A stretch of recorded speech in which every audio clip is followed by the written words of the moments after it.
Hi Legion, John Hittler, co-founder of Evoking Genius and co-creator of the Genius Discovery Process with another edition of Pure Genius. Hey, what do you do when you have to learn a new skill or change patterns of behavior or upgrade a talent? It's challenging, isn't it? Why? Why is it so challenging? Human beings are built to learn new things. Why is it so challenging to shift the methodology on your database, or to learn a new habit, or to try a new technique in your physical fitness regime? Well, perhaps we're focusing on the wrong thing, on the learning of the new habit.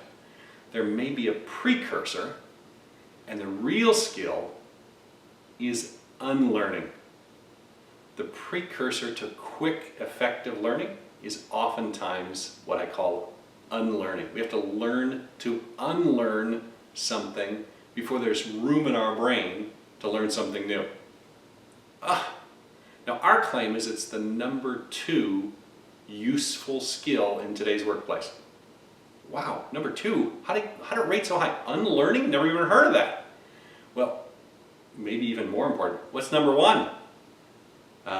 Think of it. Think of what you might want for number 1. What's the number 1 skill in today's learning? And we'll give you a gold star, a smiley face, or maybe even a sticker if you get that right later on. But we claim it's the number 2 skill needed in today's workplace. Why?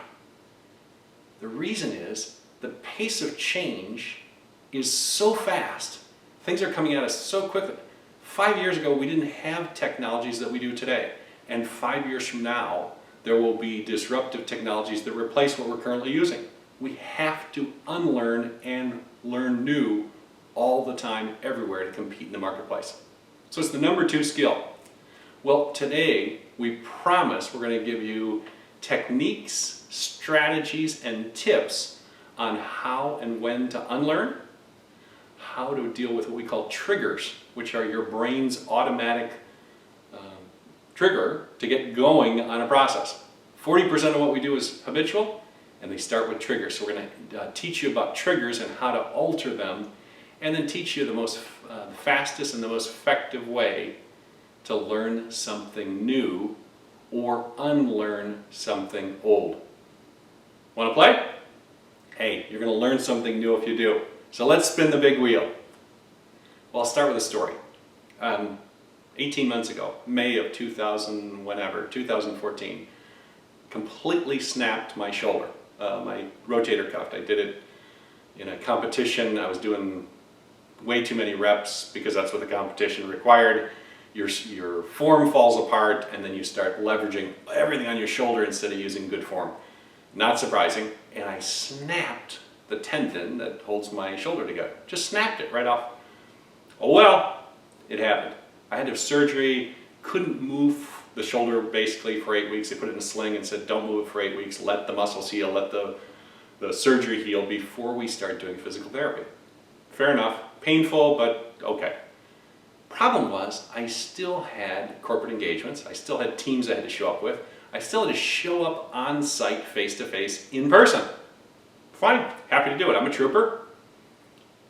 Put my shirt on, kind of figured that out. I could button my buttons with one hand, got my pants on, I could zip, I could put the belt on, I could do all that with pretty much with one hand. Socks were harder, very hard, because putting on socks with one hand, I could kind of figure it out. They were a little saggy, they didn't quite work. Then I got to the shoes, and I realized I didn't have any business shoes that were not lace-up. Everything I had was lace-up. I didn't have any loafers, I didn't have any slip-ons. They don't fit me very well. I'm a size like 28 or something like that, so they don't make them that big. They're like little kayaks, and so they don't make slip-ons like that. So I got to the lacing up my shoes, and try doing lace-up shoes. Just try it. Do it right now with one hand. It's nearly impossible. Now to make it even harder, it was my left hand, and I'm right-handed because my right shoulder was the one I snapped. Now I'm doing my offhand, my not as coordinated hand, my non-dominant hand, trying to tie shoes with one hand.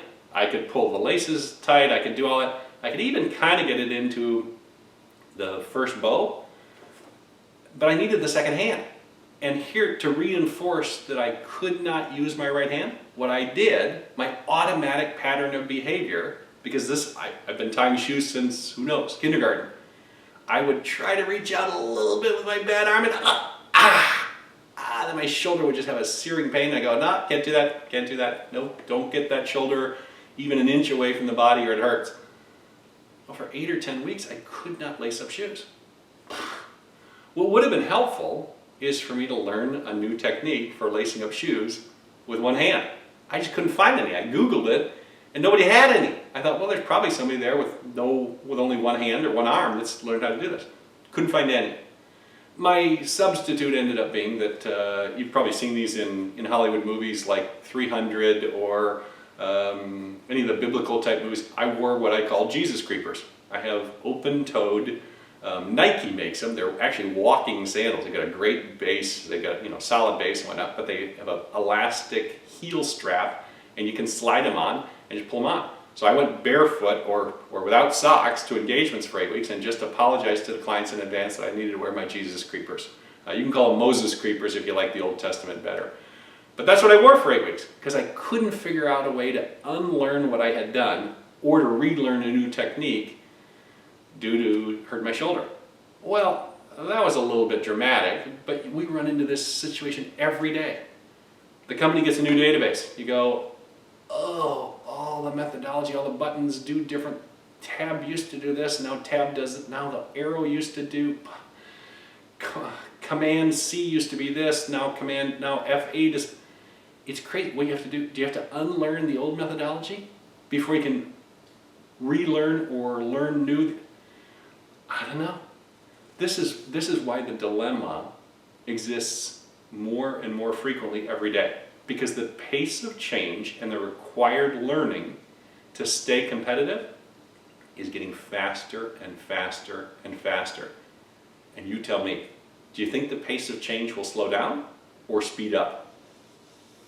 Yeah, I'm with you. It's going to continue to speed up as the doubling of information occurs ever faster every year. So we're going to have to continue to learn, unlearn, relearn, change our patterns all the time. And a lot of that is a mindset. Now, how about you? Do you resist it? Do you accept it? Do you dive in? Do you love it? Some people love it. I tend to be kind of like I fight it at first, and then I begrudgingly go along with it, and then what happens? Then they change it again. Oh, gosh darn it. I just got this one down, and now it's a new disruptive technology I've got to learn. It gets to the point where it's very frustrating. So we're going to take on 3 different scenarios. They're all having to do with learning. And then we're going to explain triggers, extinction, and unlearning, and how they fit into each of the 3 categories. So the first category is actually the simplest. I won't say it's the easiest, but the simplest. And that is, you don't know what you're going to deal with, and you have to learn something new. You got it? So you say, well, I'd like to learn how to dance the flamenco. I don't have any old bad habits with my old flamenco dancing. So it doesn't interrupt it. I'm learning from no trigger, no automatic behavior, no background. Now maybe you were a bad dancer in high school and you did specific, you could do the worm, or you could do the fire hose, or whatever it is, and you could do all those things. That probably won't restrict your learning for doing the flamenco, because it's as if it's a completely different dance. None of that will help you. You're learning from scratch. The advantage you have, the reason this is the simplest, you don't have any bad habits to go back on. You don't have any what we call triggers. A trigger is essentially the start of an automatic, unconscious series of moves, whether they're mental or physical or a combination of both, that your brain has had for a while. You don't even think about it. And social scientists or psychologists will tell us that up to 40% of what we do every day is done unconsciously. Think about it. How do you start your car? You have to think about it, don't you? Because you don't pay any attention to it. You do it the same way every day. How do you unlock your car? How do you lock your car? How do you brush your teeth? How do you do your coffee in the morning? You do it the same way all the time because your brain has a trigger that starts the pattern in motion and you're sleepwalking through it. We don't have any of these when we're learning something new. So it's a huge advantage. Now, we start fresh. That's great. That's the huge advantage. Human beings are born to learn. We're sponges for learning. And all you have to do is watch a baby. A baby learns by trial and error. You don't have to tell them to learn how to walk. You don't have to tell them to learn how to crawl or roll over. We as human beings are built for this. So learning something new is great. It's a huge advantage. Well, whether it's physical, mental, or what I call an ideation, like a whiteboard session. If you're creating or inventing something out of nothing, your brain's really good at this, and it's easy to do.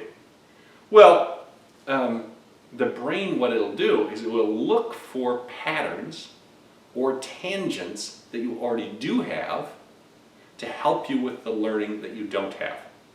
But that's different than reverting back to a trigger. So it'll say, oh, this is kind of like, flamenco dancing is kind of like this. And it'll help to an extent, but the moves are different. So you don't have that trigger, you're going to invent the trigger with flamenco dancing. And you're going to be horrible at the beginning, it's going to feel really weird. If you videotape it for learning purposes, you can look at it and say, God, I suck, terrible at this. And you'll get better and you'll have fun, and your brain will start making it normal, the moves you need to do flamenco dancing. Great. Congratulations, you've learned something new.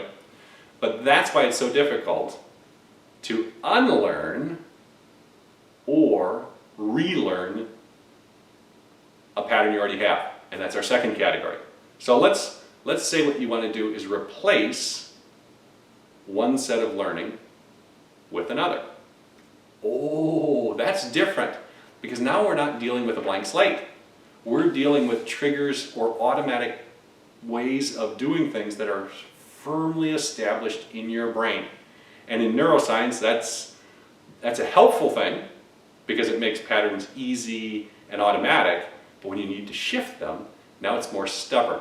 It's also why some organizations would prefer to hire people who have never been in their industry and train them without any bad habits than take on more experienced people, for instance, in the medical field. If you hire somebody in the radiology department, if they've worked at one hospital, they do it one way. If you bring them to another hospital, the experience is helpful, the equipment is probably fairly similar, but they might have a different protocol. Sometimes it's faster and more effective to teach somebody who's never been in your department than it is to reteach or retrain someone who says, well, at my old job we did this way, because literally you have to retrain their whole methodology. That's this category. How do you relearn or replace your learning or triggers with a new set that's more effective or required? Oftentimes these days, and that's what we're talking about, the pace of change is so fast, it requires you to relearn. And in order to do that, sometimes you need to unlearn the old triggers. Okay? So let's take a couple of examples. Maybe your company upgrades its software system, a database. And the old database worked one way, and the new database has a completely different vernacular, and the buttons do different things. You can't simply say, this button equals that in the new one, or this field equals that in the new one. It'll transfer all the data for you, but you can't use your experience using the former in order to help you with the current. Ooh, not so good. Or take a physical example. You get a personal trainer and they say, oh, you've been doing sit-ups this way? Not so helpful. You're actually not doing yourself very much good. What we're going to do is we're going to reteach you how to strengthen your core muscles. And you say, boy, that feels weird. Because what you want to do is you want to go back to the pattern of behavior you had in doing core exercises. And their job is to teach you something more effective to get you where you want to go. Do you have to unlearn what you knew before? Or do you automatically shift back to that former way when not supervised? That's what a good trainer does. They help you to replace and get better. Which requires unlearning in order to move quickly? When is unlearning required to make things move quickly? Oh, well, one works better. Sometimes unlearning is required to make learning better. Sometimes unlearning is required to make things move faster. When are those examples? Well, it may be that the unlearning requires and is attached to what we call extinction. So I'm going to introduce another concept called extinction. And extinction, simply put, is overwhelming your brain or your central nervous system with a new thought process rather than concentrating on not doing the old thought process. So take doing core exercises. If you work in yoga or if you work with a personal trainer in strengthening your core, it's easier to focus or more effective or faster to unlearn your old way of doing things and make that old way of doing things what we call extinct, using the process of extinction, simply by flooding your central nervous system and your body with the new way. So rather than saying, don't do this, because what does your brain do as soon as you say that? It focuses on what not to do, and now you've got a thought pattern that's connected to what not to do, not very effective. Simply flood it with what to do, and then make what not to do extinct. You got the concept? Pretty simple. It's part and parcel of unlearning. Extinction is a very effective method for unlearning. Now, do you really make the old pattern of behavior extinct? Not really. You make it so obsolete or so irrelevant that only if you really want to do you go back to it, because your body will connect to and embody, as we say, the new pattern of behavior. Whether that's inputting data on the new database or whether it's learning how to strengthen your core, it doesn't make any difference. So extinction simply crowds out the old behavior and allows like a blank slate. It's like erasing a whiteboard and saying, now we can start fresh. If you keep all the old stuff on there, your eyes and your brain can focus on it while you're supposedly learning the new one. It's very confusing for your brain. Your brain is very simple that way. It wants one thought pattern, not several. So neuroscience says when we think about what not to do, we have team leaders that do this all the time. They say, well, I told my team not to do this. Why? Why would you tell them what not to do? What do you want them to do? Tell them what to do. Oh, well, I want them not to do this. You go, no, that's what you want them not to do. And invariably, they're going to focus on, because your neuroscience tells us this, you're going to focus on what you say. So take something like, I'm going to stop eating ice cream before bed. Great, that's my thought. Stop eating ice cream before bed. Stop eating ice cream before bed. What does your brain focus on? Two things primarily. Ice cream before bed. Wait a minute, I thought we were going to not focus on that. It's like me telling you, don't think about your toes right now. Didn't you just say, oh, right, that's right. You wiggle them, because your brain does it. You've given yourself the thought process. Rather than focusing on what not to do, we say, focus where you want to go versus where you don't want to go. We want you running towards, not running away from. So instead of ice cream at bed, we say, what could you replace that with that would upgrade it? Say, oh, I need a new thought process that drowns out or overwhelms or makes extinct the pattern of behavior that connects me to ice cream before bed. So you're watching TV, it's 9:30 and you get a big bowl of ice cream. Physiologically, you've just put full-fat dairy, sugar, and chunks of chocolate or cookie dough or whatever's in your ice cream into your stomach, and you're not going to excrete that until morning, which means your digestive system has 6 or 8 hours to get full amount of fat out of that and full amount of carbohydrates while you sleep. And you wonder, then you go, gosh, my butt is big and I got love handles. How is that? Because you're eating a tub of ice cream before you go to bed. We want to upgrade the habit. We want to replace it. We want to make that extinct. So what can you replace it with? How about replace it with, here's some options. Now, I don't say these are the same thing.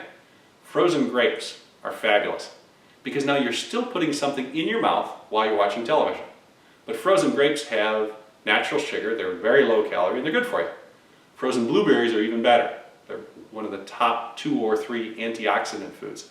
And they give you the sensation it's sweet, it's cold, it's kind of fun. Or you could say, I'm going to go a completely different direction, and while I'm watching TV, I'm going to do some gentle stretching.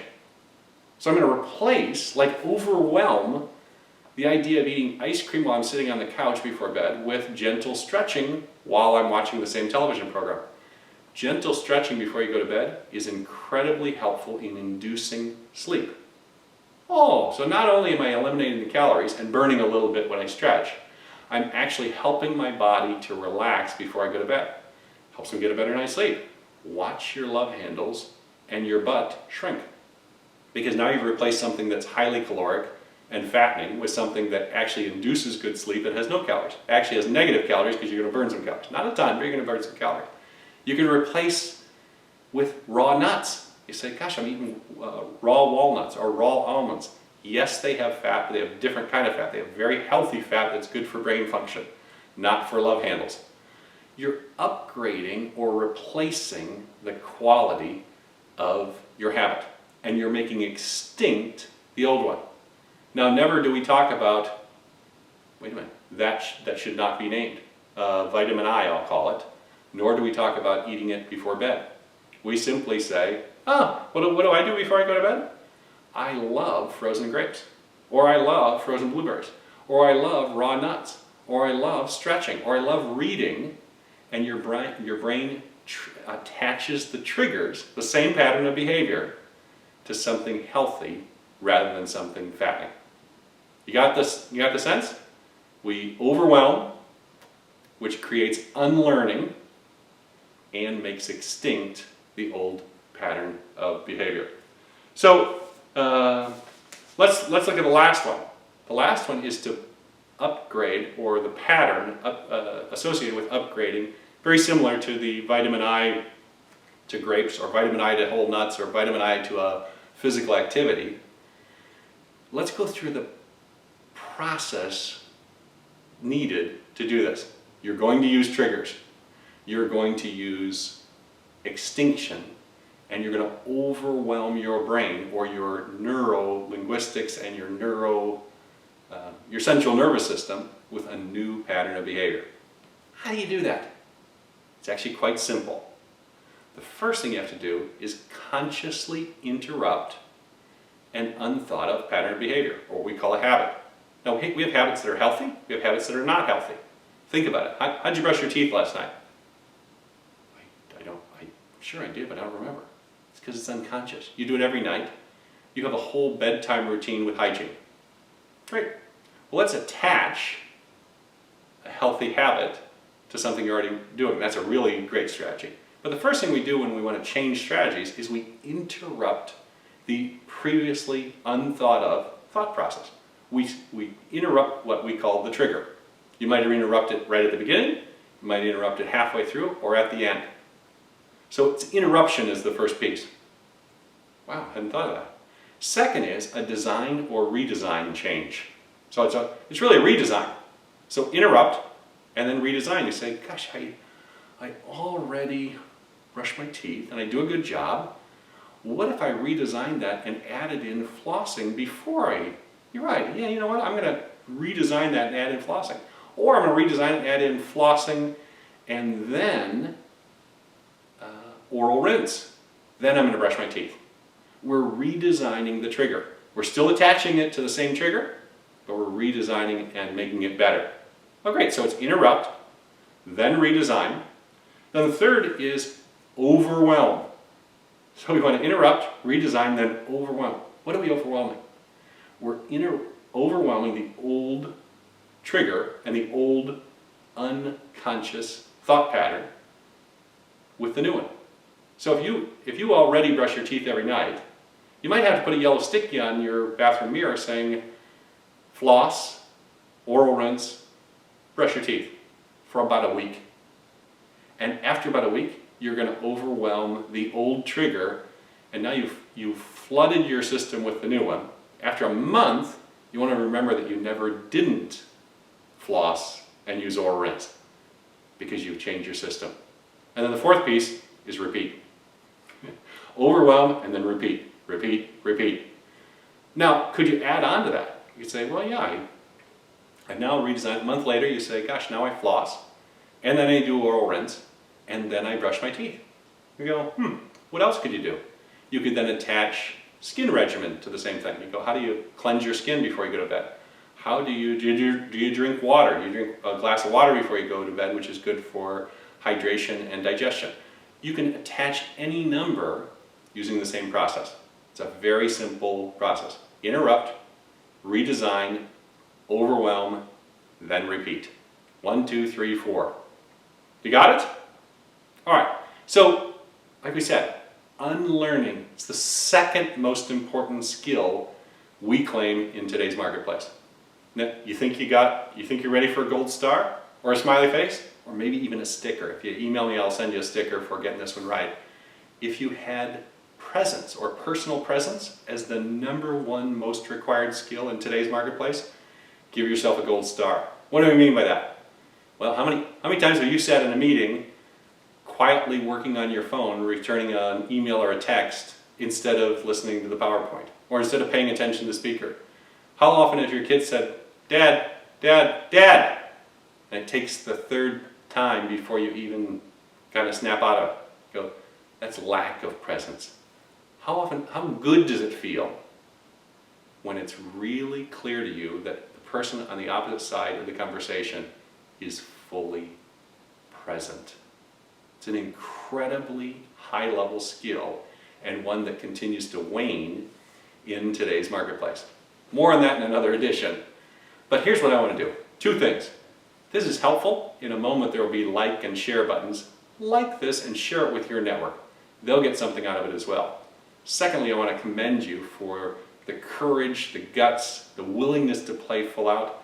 You want to live a transformed life. You want to live a better life, and you do it every day when you learn, grow, and strive. My hat's off to you. Until we meet again on Pure Genius, all the best.